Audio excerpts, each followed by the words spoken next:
to Lesson 8 in our chemistry unit. This is the third lesson in Chapter 6. Today we're going to be talking about mixtures. Okay, so almost all substances in the world are made up of mixtures of pure substances. In a mixture, the elements and compounds are not held together chemically and can be separated by physical or mechanical means. Mixtures can be further classified as mechanical mixtures, such as sooty air, salad, cereal, and concrete, suspensions, like muddy water, tomato juice, farm fresh milk, or solutions, clean air, vinegar, tea, clear shampoo, or flat Coca-Cola.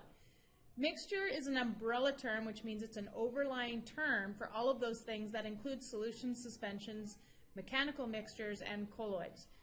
Mixtures can be classified by their appearance. So as you look at them, they look different, and we'll get into that in a little bit. So colloids, I mentioned, are another type that fall kind of in between a solution and a suspension. They have suspended particles in a colloid state that are very, very small, smaller than what you would normally see in a suspension.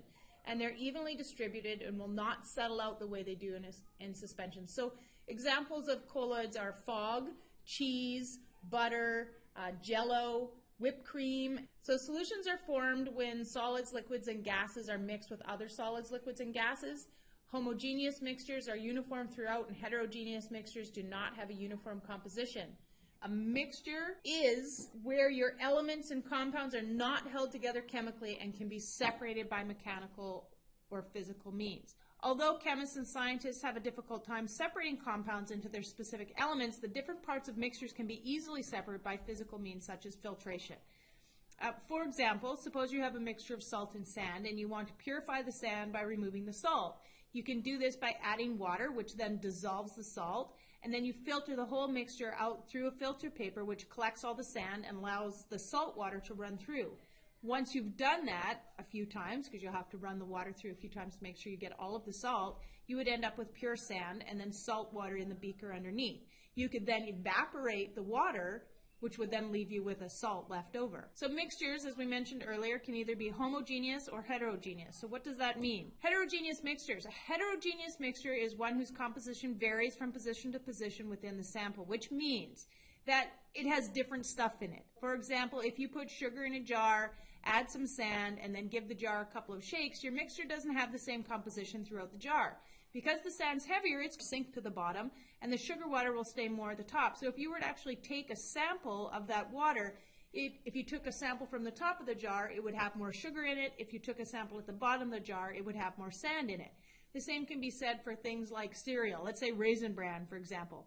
A bowl full of Raisin Bran and you shake it, a lot of the raisins are going to sink to the bottom because they're heavier. So if you were to take a sample of the cereal at the top, you may only find 1 or 2 raisins in there. But if you take a sample at the bottom, you're going to find quite a few more raisins because they've sunk to the bottom. Okay, so that's a heterogeneous mixture, more than one thing in there. So different types of mixtures that can be a heterogeneous mixture are mechanical mixtures. It's a mixture in which 2 or more different parts can be seen with the naked eye. That means just looking at it, you know that there's more than one thing in there.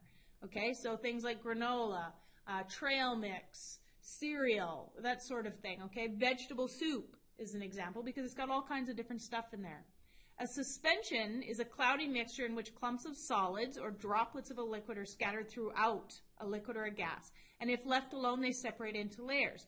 Muddy water is an example of this. If you shake up muddy water and then leave it to sit, all the mud is going to settle and you're going to be left with clear water on top. Tomato juice is another example. And another example is farm fresh milk. If you have milk straight from the farm that hasn't been treated in any way and all of the fat and cream is still in there, if you were to shake it, it would look like all one thing. If you left it alone, all of the cream would rise and sit on top of the milk. Special suspensions are called emulsions, and they are suspensions that have been treated so that they don't separate. And commercial milk is an example of this. Okay, commercial milk is pressed through a really fine mesh that breaks up the fat droplets into teeny tiny little pieces so that they're unable to reform, and therefore they never join and they never separate. And your commercial milk, like your 2% milk, has fat in it, but the fat doesn't rise to the top. It's all contained within the milk because it's been treated with an emulsifier. Homogeneous mixtures then are relatively uniform in composition, and every portion of the mixture is exactly like every other portion of the mixture. So an example of this would be something like apple juice, or the example that I've given you here is the sugar water. It looks like all one thing, even though microscopically it is not. Okay, so apple juice may look like straight apple juice, but more than one pure substance in there. And so if you looked at it under a microscope, you may be able to see it, you may not, but it's still a mixture.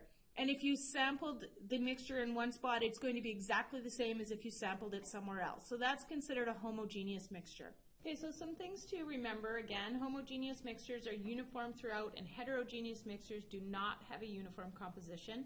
And that particle size distinguish homogeneous mixtures from one another. Okay, so if you have a homogeneous mixture of apple juice and a homogeneous mixture of sugar water, the particle sizes within them are going to be different, and so therefore you could tell them apart even if they were the same color. So for an example, solutions have particles between 0.2 and 1 nanometer, which is very small. Colloids are between 2 and 1,000 nanometers, which is significantly bigger, and suspensions are even greater than 1,000 nanometers. Okay, so different particle sizes helps you to identify what something is. So when two liquids mix together, they're said to be miscible. Alcohol and water are considered miscible because they mix together. Water and oil do not mix well together, so they are immiscible. Now, when you're trying to determine whether a substance is a suspension or a solution, you can do something called the Tyndall effect. And the Tyndall effect is named after a scientist, John Tyndall. And what he discovered is that if you shine a light through the substance, what happens is that if the light goes straight through and it doesn't reflect off of anything in it, then what you're looking at is a solution because there's nothing in there for the light to bounce off of. However, the light gets refracted or spreads out and changes anyway, then you're looking at a solution because the light rays are actually bouncing off of particles inside and disrupting that light beam. We talked a little bit about emulsions, and just another point, emulsions are dispersions of one liquid in a second immiscible liquid. So for example, salad dressing of oil and vinegar. When it's shaken, the droplets of oil become very small and become scattered uniformly throughout the vinegar. So that's a very brief separation. Eventually those particles are going to join back together and separate again. But if you use an emulsifying agent, you can stabilize that mixture to ensure that it doesn't join back together again. So mayonnaise, okay, it has oil and vinegar or lemon, which is held together by egg yolk. And the egg yolk acts as that emulsifying agent. All right, so again, when we are finished this lesson, I'll show you guys the Tyndall effect, and we'll see if we can make it work. So if we take a look at our ever-expanding graph here, remember we started our first lesson with matter, which we can break down into mixtures and pure substances. Our last lesson, we talked about pure substances being able to break down into elements and compounds. Today we're adding our mixtures that can be broken down into mechanical mixtures, which are heterogeneous, suspensions, which could be heterogeneous, and our solutions, which are homogeneous. All right, so remembering that heterogeneous, different sampling rates in different spots are going to be different.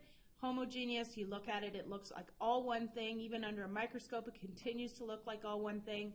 And if you sample one part of it, it's going to be exactly the same as somewhere else that you sample it.